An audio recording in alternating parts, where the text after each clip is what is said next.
अगर आपको कब्ज की समस्या है तो, और कब्ज में भी अगर वो वाली कब्ज है जिसमें आंतों की कमजोरी है, या फिर मल में चिकनाहट आ रही है, या फिर आपको मल एक तरीके से ढीला आ रहा है, लिक्विड जैसा आ रहा है, खिचड़ी जैसा आ रहा है, सबसे पहले दूध छोड़ दो। दूध छोड़े?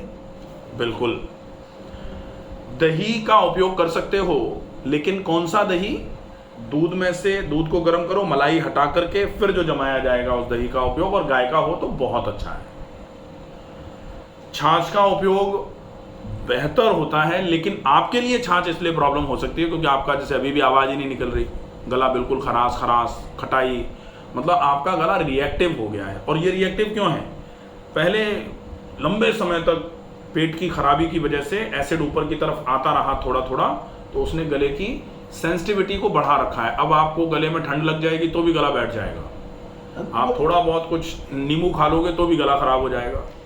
वैसे तो मैंने जांच करवाई थी, पहले कैंसर की जांच करवाई थी। हाँ, और फिर दुर्लभ जी में भी सेंसिटिव थ्रोट है, कैंसर वैंसर की ये कंडीशन नहीं है, सेंसिटिव थ्रोट बोला जाता है इसको। एसिड के कारण हो गया था। एसिड की वजह से हुआ है, उतना दिमाग उधर की तरफ जाने की आवश्यकता है ही नहीं, कोई मतलब नहीं, क्योंकि पेट की समस्या के साथ अगर ऐसा आ रहा है, मोर और लेस ये मान लो 90% ये कंफर्म होता है कि पेट की वजह से गला गड़बड़ हुआ है।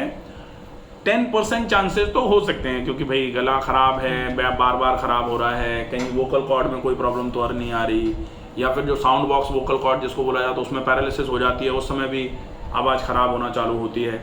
लेकिन जिनको पेट की समस्या की हिस्ट्री है, उनको ये समस्या पेट की समस्या की वजह से आती है। ठीक है, तो अब अपने को छाछ ले सकते हैं, लेकिन बिल्कुल खट्टी नहीं होनी चाहिए। खट्टी नहीं होनी चाहिए। अगर गला किसी का खराब नहीं रहता और कब्ज है और पेट की गड़बड़ी है तो छाछ बहुत बढ़िया मानी जाती है। लेकिन चूंकि आपका गला भी खराब रहता है तो फिर छाछ को दूसरे तरीके से ले सकते हो। छाछ में थोड़ा सा छौंक लगा दो, जीरे का डालें, छौंक लगा दो, छौंक, हाँ, वो बढ़िया रहेगा, अच्छा रहेगा। ठीक है, फिर कोशिश करो सेंसिटिव चीज़ें बिल्कुल मत खाओ, खटाई ज़्यादा मात्रा में बिल्कुल मत खाओ, खटाई अगर खाओगे तो नुकसान हो जाएगा, खटाई बिल्कुल। फिर ये भी ध्यान रखो कि ज़्यादा मिर्च मसाले का उपयोग भी नहीं हो। अगर ज़्यादा मिर्च मसाले का उपयोग होगा तो भी आपका पेट खराब होता रहेगा, और पेट की खराबी आपकी समस्याओं को बढ़ाती रहेगी। तो कब्ज के समय में हरड़ रोजाना लेनी है क्या? हरड़ पहले 1 चम्मच जो है वो तो 5 दिन लो, और 5 दिन आपको इसलिए बोला जा रहा है क्योंकि आपकी आंतें थोड़ी कमजोर हैं। अदरवाइज तो 1 दिन हरड़ लेने के बाद पेट जब साफ हो जाए उसके बाद इतना लेने की जरूरत नहीं, 1 चम्मच नहीं लेना, फिर अपन लगभग आधा चम्मच या उससे भी कम पे आ जाते हैं। लेकिन आपके लिए अभी 5 दिन तो लगातार लो। अब 5 दिन जब हरड़ लगातार लोगे तो 5 दिन तक आपको हो सकता है, आज ली दस्त लगेंगे, कल लोगे दस्त लगेंगे। उन 5 दिनों में खाने में सिर्फ खिचड़ी देना है इनको। ठीक है, और खिचड़ी के साथ में दही दे दो, दही बिल्कुल खट्टा नहीं हो, बस ये ध्यान रखना। और उस खिचड़ी को भी पीना नहीं है, ऐसा नहीं कि खिचड़ी और दही है तो लाओ घोल के पी जाते हैं। उस खिचड़ी को भी चम्मच से खाना है, और 1 चम्मच अगर मुंह में डाला है तो उसको चलाना है, खिचड़ी को पानी कर देना है मुंह से चबा चबा के, लार आनी चाहिए दोनों तरफ से, खूब लार आ जाए तब उसको अंदर ले जाना है। ठीक है, तो खिचड़ी क्या करें, एक तो हमने इधर से हरड़ से पेट साफ कर दिया। अब खिचड़ी तो अपन ने क्या बोला था कि आंतें साफ हो गई, अब साफ आंतों पर ऐसा खाना जो बहुत जल्दी पच जाए, तो खिचड़ी दही बहुत इजीली डाइजेस्ट हो जाता है। चावल कब्जी करते हैं? नहीं करेगा, खिचड़ी कभी कब्जी नहीं करेगी। ठीक है, चावल तो कब्जी करते हैं, अकेला चावल नहीं है ना, ये तो खिचड़ी है, दाल और चावल का कॉम्बिनेशन, एसेंशियल अमीनो एसिड आएंगे इसमें से। ठीक है, जो भी कब्जी करता है, जो तो अपन बात ही नहीं कर रहे हैं ना अभी तो जौ की बात ही नहीं आई, अभी तो खिचड़ी और दही है, वो ले लो। पानी दिन भर में कम से कम 4 लीटर से ज़्यादा पिएंगे। और जब हरड़ लेंगे पहले दिन, तो हरड़ के 1 घंटे के बाद, हरड़ अभी ली है तो अभी से 1 घंटे के बाद आपको 1-1 गिलास करके 3-4 गिलास पानी पीना है।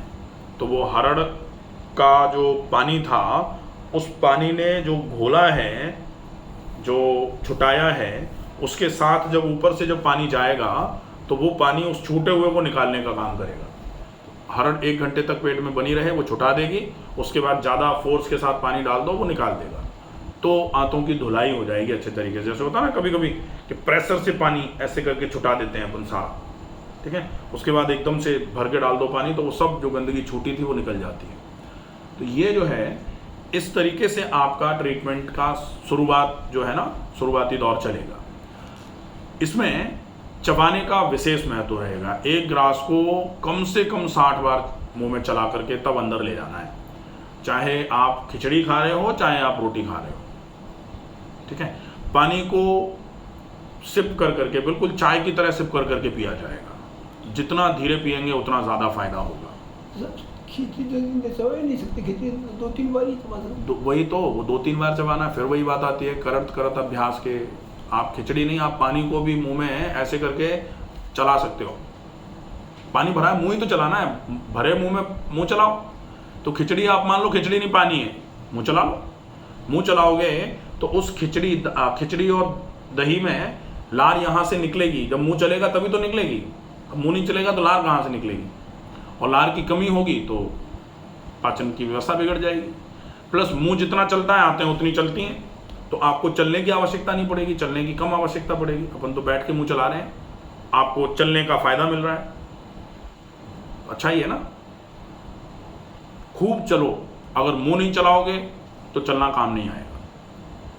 ये मतलब आप बहुत सोचोगे तब समझ में आएगा कि आप बिल्कुल मत चलो, बहुत चला के मुंह चला के खा लो, आपको बहुत अच्छा आराम मिलना चालू हो जाएगा। बिल्कुल मत चलो मतलब व्यायाम की कमी तो नहीं होनी चाहिए, व्यायाम करना तो है ही, लेकिन आपको फायदा चबाने से ज़्यादा मिलेगा, ठीक है। इसका विशेष ध्यान रखो। फिर थोड़ा बहुत जैसे जो इलाज रहता है, इलाज में आंतों पर खून की चाल बढ़ाने वाले इलाज जो हैं, जैसे गर्म ठंडा सेक हो गया, मिट्टी की पट्टी हो गई, ठंडे पानी में बैठना हो गया या गर्म ठंडे पानी में बैठना हो गया, ये इलाज बहुत इफ़ेक्टिव होते हैं। परहेज और ज़्यादा ज़रूरी है। परहेज किस चीज़ का? वो हर चीज़ जो पचने में भारी है।